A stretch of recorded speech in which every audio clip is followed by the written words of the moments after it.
자, 민수기 30장 다 찾으셨으면 민수기 30장 자, 1절서부터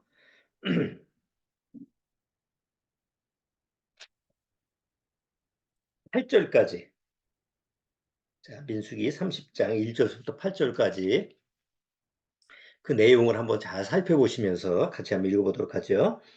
모세가 이스라엘 자손 지파의 두령들에게 일러 가로되 여호와의 명령이 이러하니라. 사람이 여호와께 소원하였거나 마음을 제어하기로 서약하였거든 타약하지 말고 그 입에서 나온 대로 다 행할 것이니라.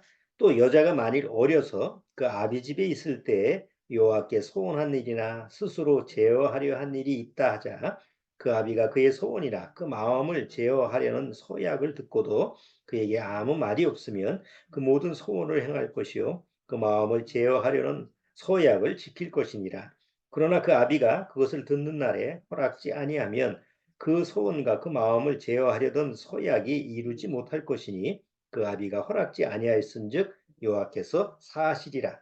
또 혹시 남편을 맞을 때에 소원이나 마음을 제어하려는 서약을 경홀히 그 입에서 발하였다 하자 그 남편이 그것을 듣고 그 듣는 날에 그에게 아무 말이 없으면 그 소원을 행할 것이요 그 마음을 제어하려는 서약을 지킬 것이니라. 그러나 그 남편이 그것을 듣는 날에 허락지 아니하면 그 소원과 마음을 제어하려고 경홀히 입술에서 발한 서약이 무효될 것이니 여호와께서 그 여자를 사하시리라. 자, 오늘은 자, 민수기 30장에 여기 서약, 서원하는 그런 부분에 대해서 같이 한번 말씀을 나눠보도록 하겠습니다. 자, 잠깐 기도드리고 시작하도록 하죠. 하나님 아버지 감사합니다. 정말 주님이 우리를 언제 부르실지 모르지만 그 부르시는 그 시간이 점점 가까이 오고 있다는 사실을 우리는 잘 알고 있습니다. 성경을 통해서나 또 그 말씀을 통해서 이루어지는 우리 이 세상사의 모습을 살펴보면 이 세상은 희망이 있고 뭔가 앞으로 기대할 수 있는 그런 세상이 아니라 아무 희망도 소망도 없고 마치 추락하는 비행기처럼 추락하는 그런 모습이 우리가 사는 이 세상인 줄 아옵니다. 사단은 어찌하든지 그 사실을 잊게 하고 마치 세상이 먼 미래에 뭔가 우리에게 주어지는 환상 같은 그런 미래가 있을 것 같은 착각을 불러일으키는데 그것은 사단이 속이는 속임수라는 것을 우리가 깨달아야 될 줄 압니다. 아무리 문명이 발전하고 기계 문명이 발달해서 우리가 착각을 할 수 있을지 모르지만 성경은 이미 이 세상은 끝이 난 세상이고 하나님의 심판의 대상이 되는 세상이라는 것을 우리는 잊지 말아야 되는 줄 압니다. 오늘 말씀을 통해서 다시 한번 이 마지막 때 우리가 어떤 삶을 주님 앞에 살아가야 될 것인가 말씀을 통해서 귀한 교제의 시간이 되도록 주님께서 축복하시고 인도하여 주옵소서. 시종을 주님께 의탁드리오며 예수님의 이름으로 기도드리옵나이다. 아멘. 자, 오늘 민수기 30장 내용은 이스라엘 민족이 소원하고 서약하는 그런 부분이 이제 내용인데 내용상 보면 상당히 우리한테는 좀 적용이 잘 안 되는 부분이죠. 근데 이스라엘 민족은 율법적인 그런 규례이기 때문에 오히려 이스라엘 민족한테는 잘 이게 뭐 생활 습관에서 적용될 수 있는 것 같아요. 근데 우리는 이제 그런 뭐 문화적인 이런 규례가 없고 또 뭐 이런 어, 뭐 모습을 우리가 취한 적이 별로 없기 때문에 뭐 내용상 보면 굉장히 거리가 먼 그런 거리로 느껴져요. 근데 이제 이것을 우리가 예수님 안에서 다시 한번 풀어보면 이거 민수기 30장도 그냥 쉽게 넘어가면 안 되는구나. 우리가 한번 주의 깊게 살펴볼 수 있는 귀한 하나님의 말씀이다라고 볼 수 있는 내용이에요. 그래서 여러분이 설교를 잘 들어보시면 그리고 설교를 듣고 다시 한번 민수기 30장을 읽어보면 어, 아, 이게 그런 내용이겠구나라고 좀 말씀으로 지혜를 얻을 수 있는 그런 시간이 될 것 같아요.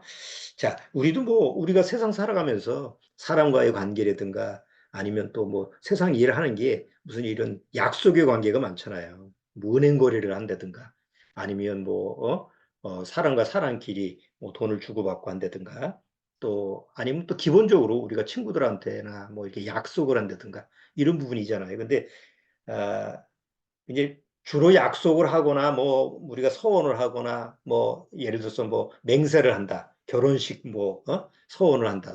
결혼식 할 때 또 서로 약속하는 맹세가 있잖아요. 뭐 이런 걸 한다든가 이런 걸 하면 사람들 마음속에서 아 이건 꼭 지켜야 되는 맹세구나 이렇게 생각을 안 하죠. 여러분 뭐 결혼식을 할 때 결혼식 서약할 때 아 이거는 목숨 걸고 지켜야 되는구나 이렇게 생각하고 서원하지 않죠. 그냥 행사니까 의식이니까 뭐 아무 의미 없이 하는 거잖아요.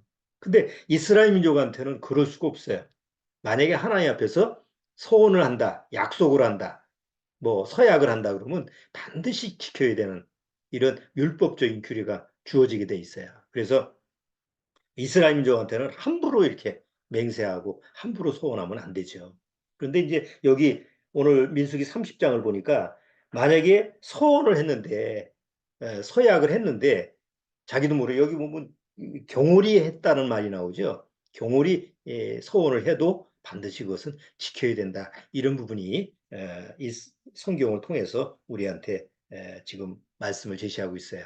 한번 예를 들어보죠. 이스라엘 민족의 역사 속에서 뭐 어떤 서약을 했는지 대표적인 부분을 보면 한번 야곱, 아브라함, 이삭, 야곱 중에서 야곱이 하나님 앞에서 서원하는 내용을 잠깐 보겠습니다. 창세기 28장.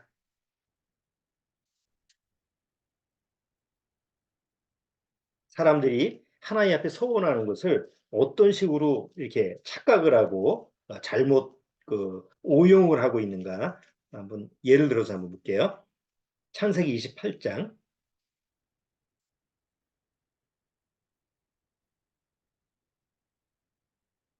창세기 28장 20절을 보면 야곱이 팥죽 한 그릇으로 이제 자기 형 에서를 속이고 나서 그 아버지한테 장자권을 받은 다음에 집에서 도망 나오죠.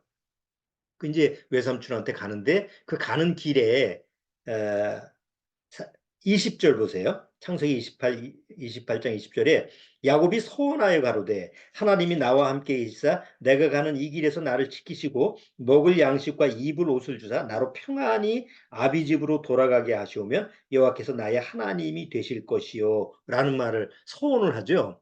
근데 여기 자세히 보면 조건부가 돼 있어요. 만약 하나님께서 나를 평안히 다시 돌아오게 하시면 하나님이 나의 하나님이 되실 거다. 그러면 안 그러면 어떻게 하겠다는 거예요? 안 그러면 하나님은 나의 하나님이 될 수 없다라는 얘기잖아요.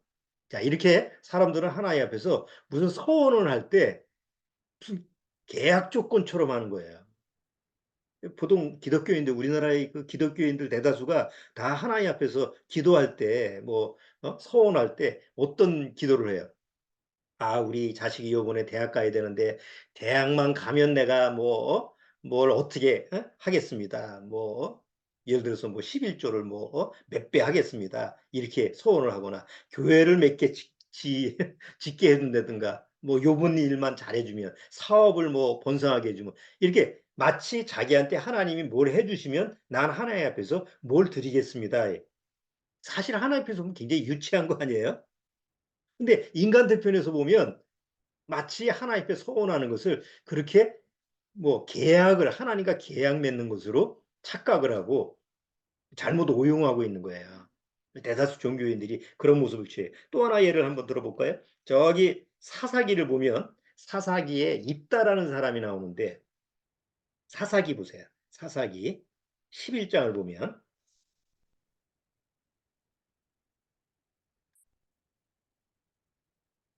사사기 11장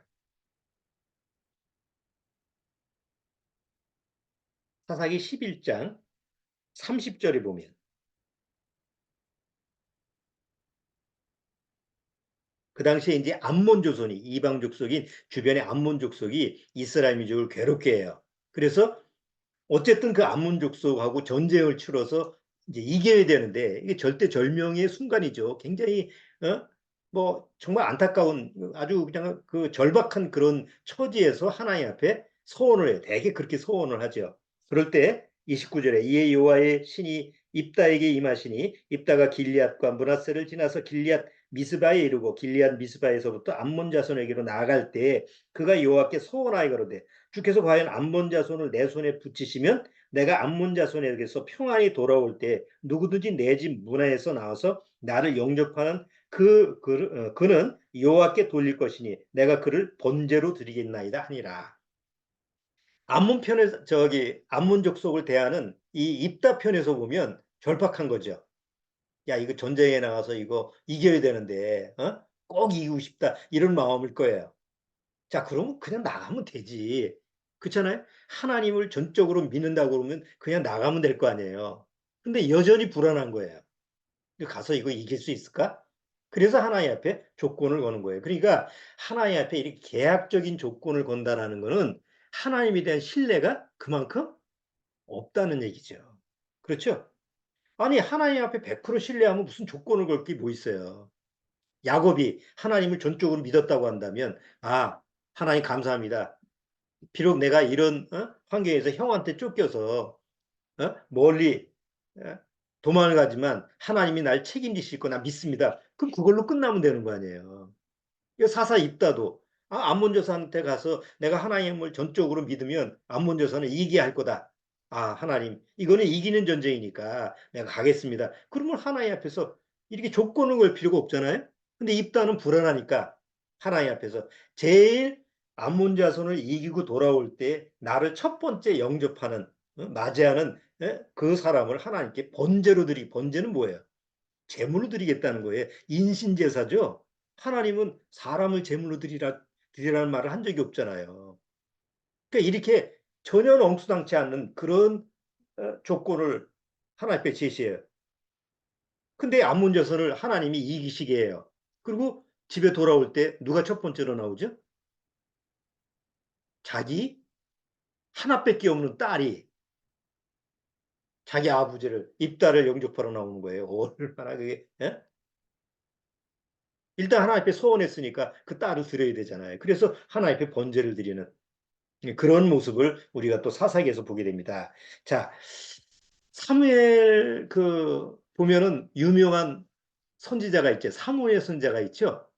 그 사무엘의 어머니가 누구예요? 사무엘을 낳은 엄마가 누구죠? 유명한 한나죠. 한나가 자식이 없으니까 하나님 앞에서 그냥 절박한 그런 처지에서 기도를 하죠. 소원을 하죠. 뭐예요? 나한테 하나님이 자식을 낳게 하면 하나님께 드리겠습니다. 그래서 자식을 낳고 그 자식을 키우지도 못하고 결국 하나님 앞에 드리게 되는 사건이 바로 한나의 기도 아니에요.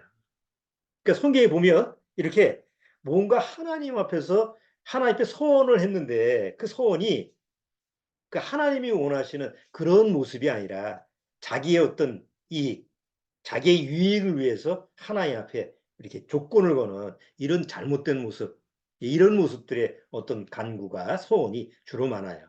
그래서 이제 예수님이 오셨을 때는 뭐예요? 너희들은 도무지 맹세하지 마라. 하늘로도 말고 땅으로도 말고 그 얘기 뭐예요? 하나님 앞에서 뭐 소원 같은 거 하지 마라.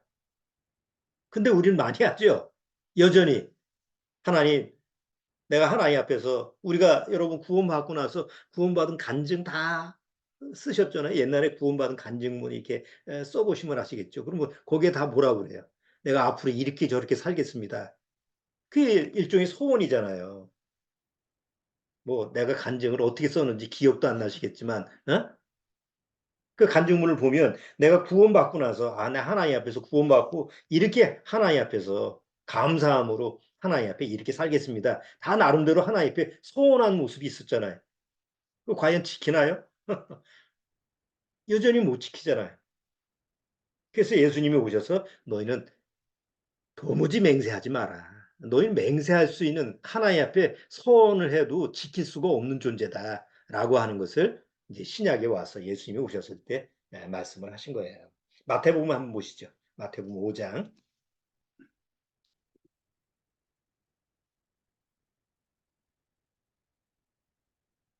자, 마태복음 5장.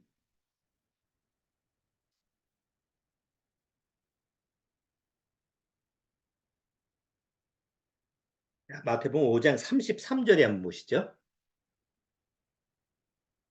5장 33절.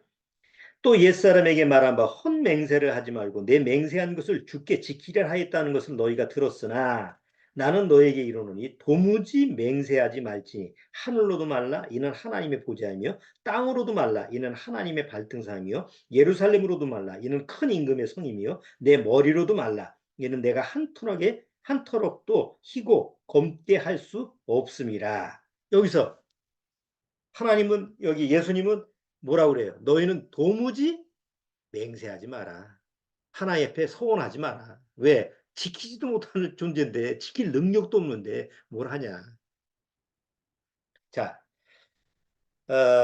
민수기 30장에 나와 있는 서원이라고 하는 것을 알려면 그 내용을 이렇게 이제 민수기 30장의 내용을 쭉 보면, 만약에 서원을 해도 그 서원한 사람이 만약에 남자일 경우에는 반드시 지켜요. 남자든 여자든 반드시 지켜야 돼요. 근데 못 지키잖아요.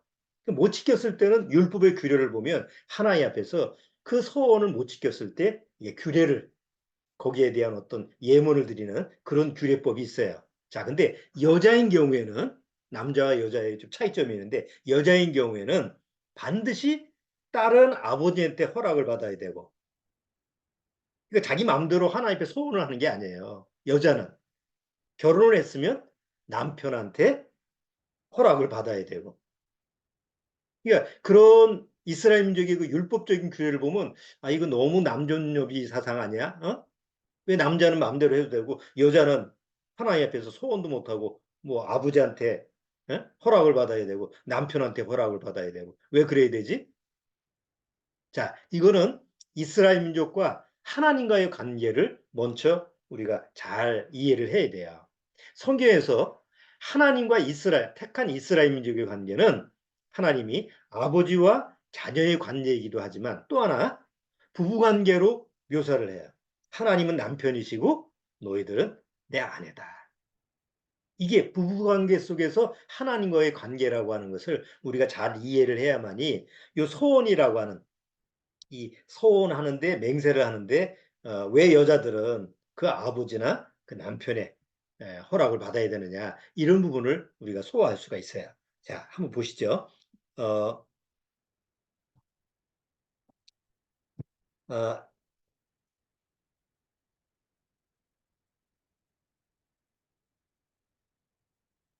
잠깐만요.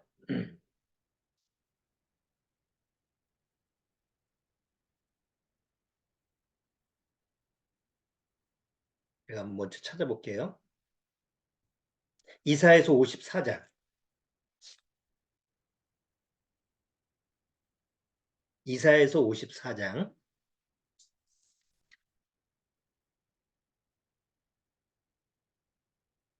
이사에서 54장 5절 한번 보세요.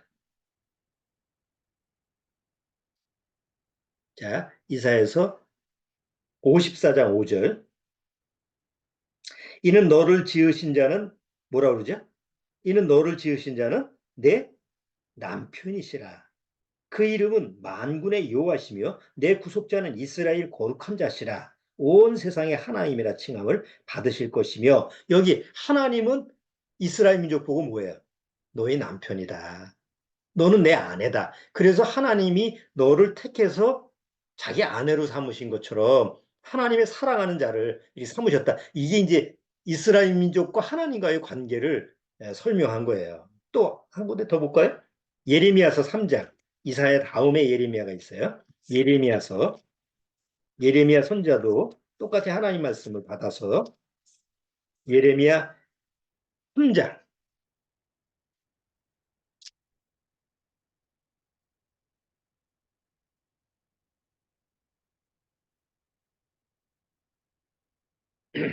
자, 예레미야 3장 14절 한번 보세요.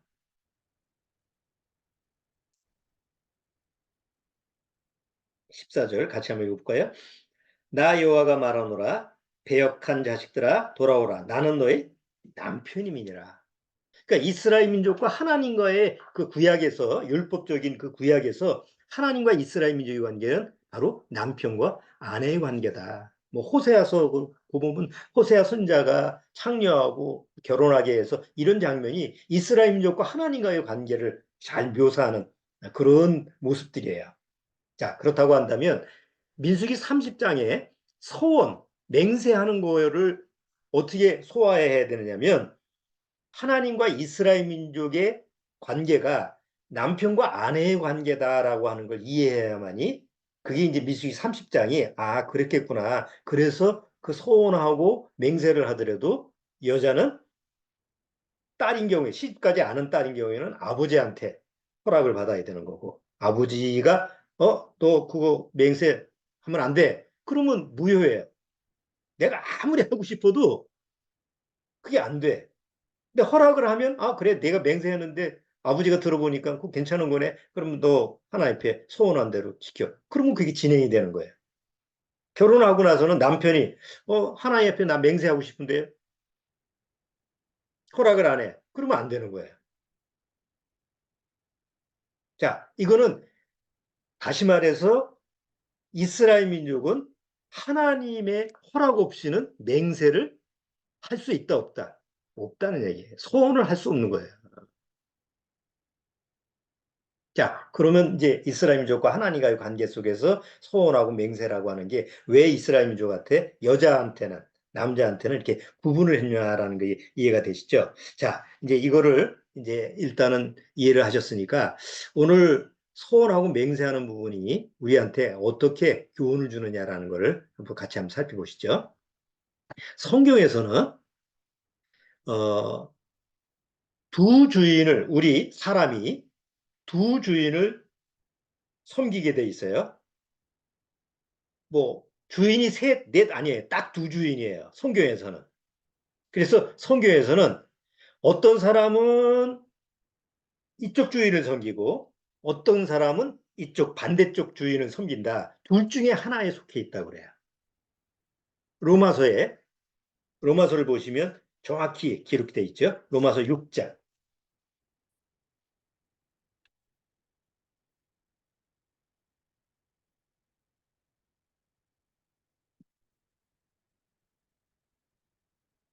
자, 로마서 6장.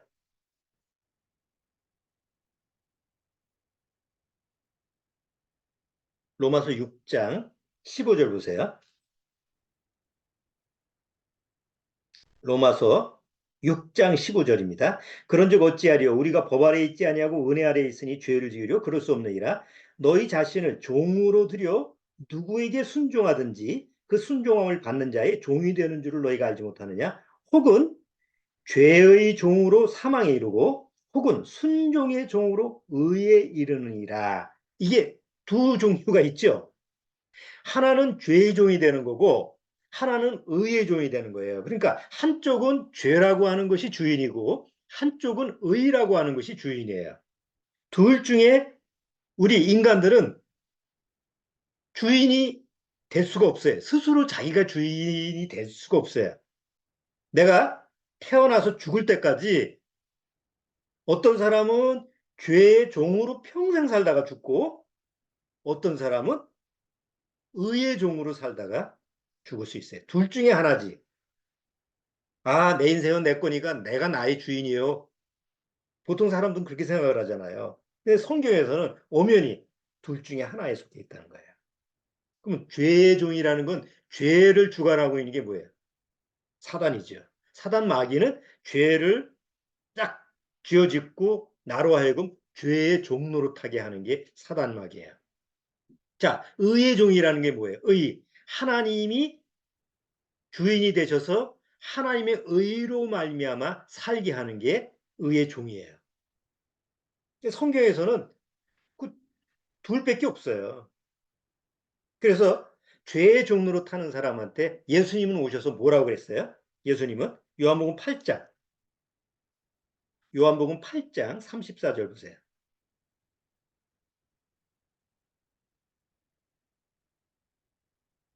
요한복음 8장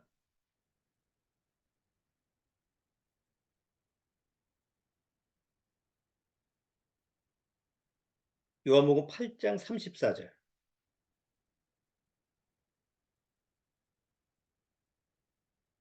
자, 요한복음 8장 34절. 자, 같이 읽어볼까요? 예수께서 대답하시되 진실로 진실로 너에게 이르노니 죄를 범하는 자마다 죄의 종이라. 그러면서 조금 더 지나가서 보세요. 43절, 요한복음 8장 43절. 요한복음 8장 43절. 어찌하여 내 말을 깨닫지 못하느냐? 이는 내 말을 들을 줄 알지 못함이로다. 너희는 너희 아비 마귀에게서 났으니 너희 아비의 욕심을 너희도 행하고자 하느니라. 너희는 너희 아비 마귀에게서 났다. 다시 죄를 짓는 자는 죄의 종인데 그 죄를 지어서 죄의 종로로 타게 하게 만드는 게 누구예요? 거짓의 아비인 마귀다. 그러니까 둘 중에 사단의 종이든지 하나님의 종이든지 둘 중에 하나라는 거예요. 그러니까 나의 주인이 사단일 수도 있고 하나님일 수도 있고요. 구원받지 못하면 내 주인이 누구라는 거예요? 사단 마귀고요. 왜? 죄의 종로로 타는 거 있으니까. 구원받은 사람은 하나님의 종이고 나의 주인은 하나님이시고. 그래서 구원받고 나서 우리 안에 예수님이 들어오시잖아요. 우리는 뭐라고 부르죠? 예수님을? 예수님이라고도 부르지만 뭐라고 불러요? 기도할 때 주님이라고 그러잖아요. 그럼 주님 할 때 주자가 무슨 주자예요? 주자. 주인 할 때 주자잖아요. 주인님, 주님. 우리가 예수님을 주 예수 그리스도 주님이라고 부르는 게 뭐예요? 나의 주인이다 말이에요. 근데 구원받지 못하면 나의 주인이 누구예요? 사단이에요. 사단 마귀가 나의 주인인 거예요. 단, 사단 마귀는 절대로 내가 너 주인이다 라고 나타나질 않아요. 마치 내가 주인인 것처럼 나를 속이죠. 네 인생은 네 거야. 네가 주인이야. 넌 네 맘대로 살아. 마치 내가 주인 노릇하고 사는 것 같은데 내 맘대로 사는데 실제로 보면 나를 조종하는 사단 밑에서 죄의 종 노릇하고 있는 거예요. 자, 그런데 그거를 못 깨닫죠? 그걸 깨닫지 못하고 죽을까요? 그렇지 않습니다. 그걸 깨닫는 순간이 어느 날 와요. 물론 갑자기 죽음이 와서 뭐 사고가 났다든가 뭐 교통사고로 죽는다든가 갑자기 죽는 경우 뭐 급격히 뭐 죽는 경우는 뭐 순식간에 죽음이라는 경우니까 그거를 뭐 금방 의식하지 못할지 모르지만 대개는 아 내가 내 인생의 주인이 아니었구나라는 걸 깨달을 때가 언젠가는 오게 돼 있어요. 그래서 전도서에서는 그런 때가 오기 전에 내 진짜 주인이 누군지를 깨닫기 전에 빨리 정신 차리라. 그게 이제 전도서에 기록이 돼 있죠. 전도서 한번 보세요. 전도서 12장. 구약의 전도서.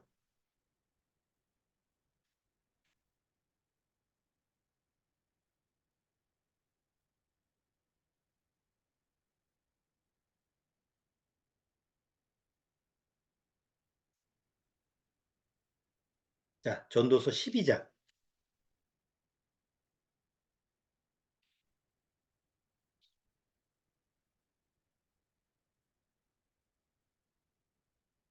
자, 전도서 12장 1절서부터 전도서 12장 1절서부터 제가 읽어볼게요.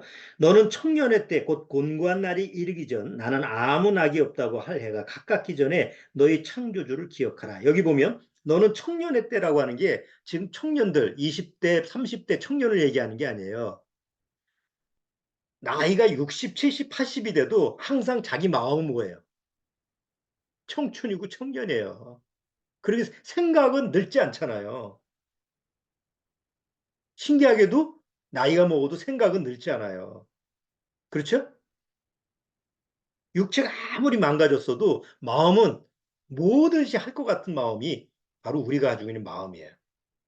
그런데 어느 날 여기 청년의 때 곧 곤고한 날이 이르기 전에 왜 내 마음은 젊은데 육체가 말을 안 듣지? 이런 때가 누구한테 다 와요. 반드시 오게 돼 있어요. 자, 그럴 때 너의 창조주를 기억하라. 해와 빛과 달과 별들이 어둡기 전에 빛 위에 구름이 다시 일어나기 전에 그리하라. 그런 날에는 집을 지키는 자들이 떨 것이며 힘 있는 자들이 구부러질 것이며 맷돌질하는 자들이 적음. 다 이게 은유법이잖아. 이빨이 다 빠지고 그다음에 귀가 안 들리고 눈이 어두워지고 맷돌 소리가 적어진다는 건 이제 뭐 먹는 것도 뭐 식욕도 없어지고 그래서 나중에 보면 원역이 끝쳐요. 5절에 길에서는 놀랄 것이며 살구나무가 꽃이 필 것이며 메뚜기도 짐이 될 것이며 원역이 끝이리니 이는 사람이 자기 영원한 집으로 돌아가고 조문자들이 거리로 왕래하게 됨이라. 그러면서 결국은 다 내 육체가 허물어지고 더 이상 내가 나를 믿을 수 있는 신뢰할 수 없는 그런 때가 올 때, 내 마음대로 안 되네. 이럴 때가 올 때, 그때 나는 내 주인이 아니구나라는 거를 깨닫게 된다는 거예요. 근데 그때는 이미 늦었다. 그러니까 그런 때가 오기 전에 정신을 차리고 구원받으라는 거죠.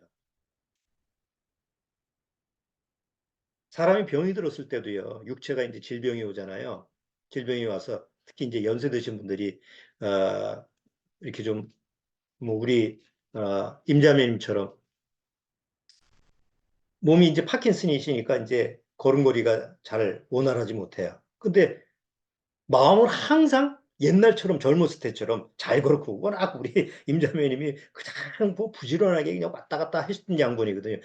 가만히 있는 양반이 아니고 쥐띠려서 그런지 그냥 여기 왔다 저기 왔다 그냥 그렇게 수시로 움직였던 분인데 이제 균형을 못 잡으니까 넘어지셨어요. 그 고관절 수술도 받고 그 움직이지 말라고 그러는데도 마음은 안 그러니까 또 움직여서 넘어지는 거예요. 젊었을 때는 내 마음대로 향하니까 이렇게 이걸 움직이고 싶으면 이걸 움직이고 절로 가고 싶으면 절로 가고 그러는데 나이가 늙어서 이제 더 이상 육체가 말을 안 들 때가 오잖아요. 주인 말을 안 듣는 거예요. 그럴 때가 올 때 문제는 뭐냐? 왜 내 육체가 내 말을 안 듣지? 나는 보고 싶은데 눈이 안 보여. 난 듣고 싶은데 귀가 안 들려. 나는 뭐, 옛날, 뭐, 말도 하고 노래도 잘 부르고 그랬는데, 어느 날 안 나와. 옛날 같으면 버터버터 이것도 들었는데, 이제는 못 들어. 마음에서 명령을 해가지고 하라는데 안 되는 거예요. 왜 안 되지? 주인 말을 왜 안 듣지? 자, 그럴 때, 사람들 마음속에서는 무슨 생각이 드는 거예요? 이거 문제가 심각해지는데. 자, 그런데도 사람들은 마지막까지 자기 몸이, 육신이 움직일 때까지 그냥 계속 주인 말을 들으라고 요구를 하는 거예요. 그러다가 이제 완전히 움직이지 못할 때 마음에서 어 내가 주인 노릇하고 내가 주인인데 왜 몸은 하나도 꼼짝 않고 있지? 뭐 그걸 저도 경험을 안 해봤기 때문에 모르겠는데 그 마음과 육체가 말을 안 들었을 때 그 충격이라는 거 이루 말할 수 없을 거라고 생각해요. 우리 임자매님 그 요양병원에 입원해 계시는데 그 앞에 어떤 할머니가 한 분 새롭게 들어오셨어요. 처음 들어오셨는데 뭐 요동을 이제 침대에서 막 요동을 치는 거예요. 뭐 막 온 몸을 갖다가 움직이고 막 난리를 치는 거예요. 소리 지르고 막. 그래서 묶고 놨어요. 꼼짝 못하게. 그러는데도 막 온몸을 비틀고 소리 지르고. 그럼 어떤 사정에 의해서 어떤 뭐 상황인지 제가 내용은 모르겠지만 내가 가만히 보니까 아하, 이 양반이 자기 마음속에서 나는 이렇게 하고 저렇게 하고 싶은데 육체가 말을 안 듣는 거예요. 그리고 더군다나 물리적으로 꼼짝 못하게 묶어놨으니까 어느 만치 고통스럽겠어요. 그 다음 주 어머님 면회를 갈 때마다 뭐 그 양반을 보게 되는데 그 다음 주 갈 때마다 똑같은 모습을 취하다가 한 몇 주 지나니까 더 이상 할 수가 없어요. 여전히 묶여진 상태인데 더 이상 이렇게 쉽게 말하면 이렇게 반항을 못 하는 거죠. 그 한 달 정도 지나니까 더 이상 저항을 안 하는 거예요. 그러면서도 여전히 그 얼굴의 모습을 보면 그 얼굴 모습이 너무 괴로워하는 모습이 얼굴 모습이 비치는 거예요. 왜 그럴까요? 나는 내 인생이 내가 주인이라고 생각했는데 이제 꼼짝 못하고 누워있을 때 자기가 자기를 봤을 때 자기 안에 그 여태까지 주인 노릇하고 살았던 그 자기라는 게 있을 거 아니에요. 그 자기라는 게 허공에 떠가지고 나는 뭐지? 지금 이 꼼짝없이 누워있는 상태에서 이 나는 뭐지? 우리도 마찬가지라는 거죠. 저나 여러분들도 그런 때가 안 오니라는 보장이 있어요? 다 늙어 가는데? 어느 날인가는 그때는 오죠.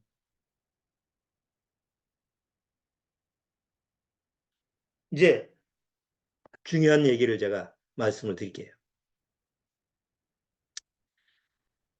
그 이언 토머스가 쓴 짧은 내용 중에서 내 삶의 기적, 기적 같은 삶, 뭐 이런 주제로 잠깐 그 내용이 나와 있는데 거기에 그런 말을 써놨어요. 하나님 앞에서 기적이라는 것은 센세이셔널한 게 아니다. 보통 여러분들 센세이션이라는 게 뭐냐면 무슨 충격적인 사건, 뭔가 아주 뭐 센세이션하다 해가지고 그 영화를 본다든가 아니면 어떤 기사가 난다든가 이런 거 보면 뭐 여태껏 한 번도 안 들어봤는데 아주 뭐 대단한 그런 사람들한테 막 그냥 큰 이슈가 되는 뭐 요새 뭐 갤럭시 23가 뭐 이렇게 나와가지고 뭐 AI가 어쩌고 저쩌고 이렇게 하면 사람들이 뭐 센세이셔널 뭐 흥분을 하고 말이죠. 이런 모습. 그다음에 스펙터클 많이 들어보셨죠?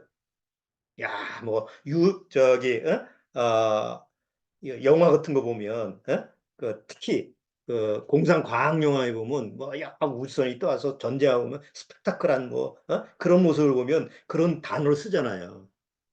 이언 토마스가 하나님의 기적이라는 건 스펙타클한 그런 모습이 아니다. 사람들이 막 흥미가 진진한 그런 모습을 보여주는 센세이셔널한 그런 모습이 아니다. 하나님 앞의 기적은 아주 잔잔하지만 매일같이 이루어지는 하나님의 능력을 맛보는 건데 그거를 맛보는 사람이 너무 적다 이렇게 써놨어요. 실제로 그래요. 여러분은 구원받고 나서 우리가 구원받은 이후에 내 삶이 매일매일 기적 같은 삶이네 이렇게 생각을 드십니까? 아니면 뭐 구원은 구원이고 여전히 내 육체의 삶은 뭐 다람쥐 쳇바퀴 도는 그런 세상의 삶인데 하나님은 우리의 구원받은 우리로 하여금 매일같이 기적 같은 삶을 살기를 원하십니다. 그리고 성경을 통해서 그렇게 사는 삶이 뭐냐라고 하는 것을 성경에 자세히 기록을 했습니다. 보통 우리 저 텔레비움은 세상에 이런 일이라는 프로가 있죠. 세상에 이런 일이 그 프로 보면 좀 기괴한 사람들 많이 나오죠. 뭐 여러 가지 뭐 기능이 있고 재능이 있고 뭐 이런 뭐 특별한 재능을 가지고 있는 사람들 이런 거 세상에 이런 일이 해서 그걸 보여주잖아요. 우리가 하나님 앞에서 구원받고 나서 매일매일 살아가는 삶이 어찌 보면 세상에 이런 일이 있을까? 라고 하는 기적 같은 삶이 주어지게 됩니다. 우리가 그것을 미처 경험하지 못하고 미처 의식하지 못해서 그런 거지. 실제로는 예수님 안에서 하나님이 우리한테 허락하신 하나님의 은혜의 선물이에요. 우리는 그걸 누려야 돼요. 여전히 육체가 있기 때문에 그걸 다 누릴 수 있는 그런 능력이 우리는 부족하지만 그렇지만 하나님 앞에서 하나님이 허락하시는 은혜이기 때문에 우리가 매일매일 살면서 그거를 누릴 수 있어야 돼요. 2000년 전에 구원받은 거듭난 성도들이 굉장한 핍박을 받고 로마의 황제들한테 핍박을 받고 죽음을 당했죠. 매일매일의 삶이 고통이고 괴로움이고 잡히면 죽는 인간 촛대로 화형식을 당하고 원형 경기장에서 사자와 그 늑대나 이런 무서운 짐승들한테 먹이가 되고 찢겨 죽이고 그런 모습에서 크리스찬이라는 구원받은 사람을 그 자기 삶을 증거하는 그런 시대도 있었어요. 그런데 지금은 그런 시대가 아니잖아요. 그런 환경이 오는 것도 아니고 그런 환경에서 뭔가 그것을 보여줄 수 있는 그런 시대도 아니에요. 지금은 뭐 맘만 먹으면 다 하나님 앞에서 믿고 성경을 배우고 깨달을 수 있고 누릴 수 있는 시대예요. 그런 시대임에도 불구하고 2000년 전에 우리보다 먼저 구원받은 그 당시의 성도는 매일 같은 기적의 삶을 살았고 2000년 이후에 지금 우리들 대다수 구원받은 사람들은 그거하고 차원이 다른 좋은 환경에서 살면서도 매일 같은 기적의 삶을 경험하지 못해요. 도대체 무슨 차이점일까요? 굉장히 안타까운 점이죠. 자, 한번 생각해 보세요. 하나님 앞에서 구원이라고 하는 것은 우리 지난주에도 얘기했지만 구원이라는 것은 내 안에 누가 사시는 거야? 예수님이 들어와서 사시는 거야. 그러면 누가 주인인 거죠? 구원받기 전까지는 사단한테 속아서 내가 주인 노릇했는데 정작 주인 노릇했던 나는 십자가에서 예수님과 함께 죽었고 근데 더 이상 주인 노릇할 내가 없어졌어요. 그리고 나는 죽었고 대신 누가 들어온 거예요? 예수 그리스도께서 내 안에 들어와서 이제 주인이 되신 거예요. 그래서 구원받고 나서 신앙 고백, 신앙 간증이라는 건 주님, 이제 내가 아니라 내 안에 계신 예수 그리스도를 믿는 믿음으로 사는 겁니다. 갈라디아서에서 사도 바울은 그렇게 구원받은 사람의 삶이 그렇다라는 걸 썼어요. 그럼 그 삶이 기적이라는 거죠. 왜? 기적이라는 건 아무한테나 일어나는 게 아니에요. 오직 하나님이 허락하신 사람한테만 일어나는 거예요. 그렇죠? 기독교인이라고 해서 우리나라의 기독교 인구가 한 2,500만 명 된다 그러는데 그 2,500만 명이 다 이런 기적 같은 삶을 사는 게 아니잖아요. 그런 크리스찬 중에서 진짜 거듭난 사람만 매일매일 무엇을 경험하고 살 수 있느냐. 아, 나는 그리스도 안에서 주님이 내 안에서 주인 노릇하고 사시는구나. 그러다 보니까 주인 노릇, 그러니까 예수님이 내 안에서 주인으로 사시니까 예수님이 주인이 돼서 내 눈을 사용하면 하나님이 원하신 걸 보게 되고 예수님이 주인이 돼서 귀를 사용하시면 하나님이 주시고자 하는 걸 듣고 예수님이 내 안에 주인이 돼서 말을 하게 되면 하나님이 원하시는 말을 하게 되고 예수님이 주인이 돼서 행동을 하게 되면 주님이 하셨던 삶을 그대로 나도 이행할 수 있는 그런 삶을 살 수가 있게 되는 거예요. 근데 왜 난 그런 경험을 잘 못하죠? 구원받으면 반드시 그런 경험을 하게 돼 있어요. 그런데 너무 적다는 거죠. 여전히 옛날 유괴성품, 이미 십자가에 죽은 그 옛 주인, 이미 죽어 있는데, 그거를 인식을 못하고, 그걸 시인을 하지 못하고, 또 옛날 방식대로 옛 주인이 다시 살아나서 막 움직이는 것 같은 그런 환영 같은 그런 모습에서 자기를 맡기기 때문에 실질적인 경험을 못 한다는 거예요. 그런데 진짜 예수님이 내 안에 주인이 되면, 갈라디아서 5장에 뭐라고 했어요? 육체에 이른 현저하니 시기, 살인, 분쟁, 막 해가지고 더러운 그런 것만 육체가 나왔는데 어느 날 예수님이 내 안에 주인이 되셔서 성령이 내 안에서 역사를 하면 성령의 열매는 사랑, 희락, 화평, 오래 참음, 인내, 온유, 절제 이런 게 쭉 나오죠. 근데 구원받고 나서 그런 열매가 처음에 한꺼번에 그냥 탁 사과 열매가 사과 먹는 사과처럼 딱 열리나요? 아니잖아요. 처음에는 뭐예요? 열매 같지도 않은 조그만 모양은 똑같아. 근데 먹을 수는 없어. 안 익었으니까. 뭐 포도도 마찬가지고 모든 열매들이 처음에는 이게 열매인가 싶은 그런 모습을 취하다가 점점 자라면서 뭐예요? 탐스러운 열매가 되잖아요. 그것처럼 성령이 예수님이 영이 내 안에 주인 되시면 내 삶을 통해서 그런 기적 같은 열매를 맺게 하시는 그런 수확을 하시는 그런 모습을 취하게 해준다는 거죠. 그러니까 그런 삶이 기적이라는. 여러분 그 포도나무에 처음 포도의 열매가 맺히면요 신기해요. 우리가 먹을 수 있는 포도나무가 처음에 포도의 열매가 이제 조롱조롱 열리면 탐스럽잖아요. 근데 그게 최초에 열리면 뭐예요? 포도나무 묘목을 하나 심어 봤는데 옛날 그 포도에 열리는 거 보면 처음에 보면 파란색의 줄기에 하나가 열리는데 그냥 포도 예, 포도 같은 그 알맹이들이 하나씩 하나씩 다 붙어 있어요. 너무 신기하고 귀여워요. 먹을 수는 없는데. 그런데 나중에 하루하루 지나고 신기하니까 매일매일 관찰하잖아요.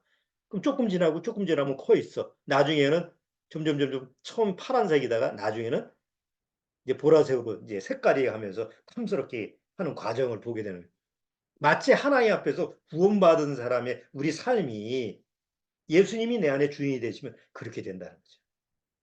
그런 삶이 우리는 시간 속에 사니까 금방 열매가 안 맺히니까 그게 눈에 안 들어오는데 하나님 보시기에는 하루하루가 뭐예요? 그게 기적 같은 하나님의 허락한 삶이라는 거죠. 그걸 내가 그걸 동시에 누려야 돼요. 우리 시간 속에서 그걸 느끼지 못한다고 아유 매 오늘이 내일이고 내일이 모레고 똑같은 삶인데 뭐 맨날 죄 짓는 삶이고 다행히 구원받았으니까 다행이지 이런 식으로 자기 삶에 대해서 좀 가치 없게 여기는지 모르겠지만 하나님 그리스도 안에서 주님이 내 안에 주인 되시면 그게 아니라는 거죠. 그래서 구원받은 사람의 삶 자체는 그 자체의 삶이 기적이에요. 매일매일.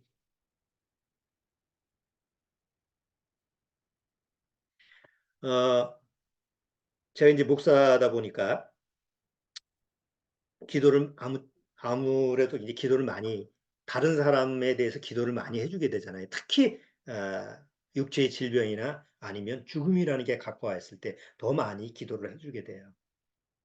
목사의 역할이기도 하고. 근데 한번 생각을 해보세요. 정말 구원받은 사람하고 구원받은 신령인데 육체가 연약해서 혹시 그 사람이 이제 더 이상 말을 못하고 듣지도 못하고 그래요. 그러면 어떻게 기도를 해줄 거예요? 그 사람과 보통 기도를 할 때는 그 상대방이 같이 내 기도 내용을 듣고 동의를 하고 거기서 같이 이렇게 그 공감을 해야 되잖아요. 기도라는 게. 그런데 그 사람이 육체가 더 이상 망가져서 대응을 할 수가 없어. 그럼 어떻게 기도를 해줘야 돼요? 그 사람도 듣지도 못하는데. 근데 그 사람 안에 예수님이 영이 있어요. 육체가 망가져서 대응이 안 돼도 살아있는 기도가 가능한 거예요. 그 안에 예수님이 영이 있으니까. 그러니까 그 안에 예수님의 영이 계시기 때문에 그 영과 대화를 나누면서 그 심령을 위해서 기도를 해주는 거예요. 너무 가깝죠. 그렇죠? 그 사람 앞에서 기도를 하잖아요. 비록 육체는 망가져서 들을 수도 없고 볼 수도 없는데 그 사람 안에 예수님이 영이 있으니까 기도하는 제가 멀리 느껴지는 게 아니에요. 가깝게. 정말 밀접하게 기도를 하니까 더 진실하게 기도가 되는 거예요. 그런데 그 사람의 하나님의 영이 없어요. 어떻게 기도를 해요? 들을 수 있는 영이 없는데 그 안에. 그러면 내가 기도를 하는 입장에서도 멀리 느껴지는 거예요. 너무 멀어. 아니, 하늘에 계신 하나님한테 기도를 해야 돼. 너무 안타까운. 여러분들도 마찬가지. 구원받고 내 안에 하나님의 영이 있으면 어느 날 육체라고 하는 것이 더 이상 의지할 수 없는 그런 상태가 되더라도 걱정할 필요가 없는 거예요. 내 안에 예수님이 주인으로 계시기 때문에 그 예수님이 나를 지키고 예수님이 나를 책임지고 그걸 믿기 때문에 그 안에 있는 예수님과 대화를 나누고 기도를 해줄 수 있는 거예요.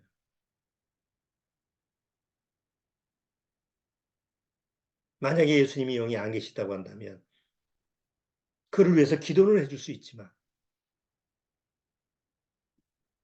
그냥 하나님 앞에 하나님, 하늘에 계신 하나님, 이 영은 어떻게 했으면 좋겠습니까? 구원받아야 되는데 대화도 나눌 수 없고 들을 수는 있지만 과연 그 하나님의 메시지가 그 마음속에서 들려지는지 알 수가 없으니. 그래서 전도서 12장 1절에 뭐예요? 모든 것이 닫혀지기 전에 창조주를 기억하라.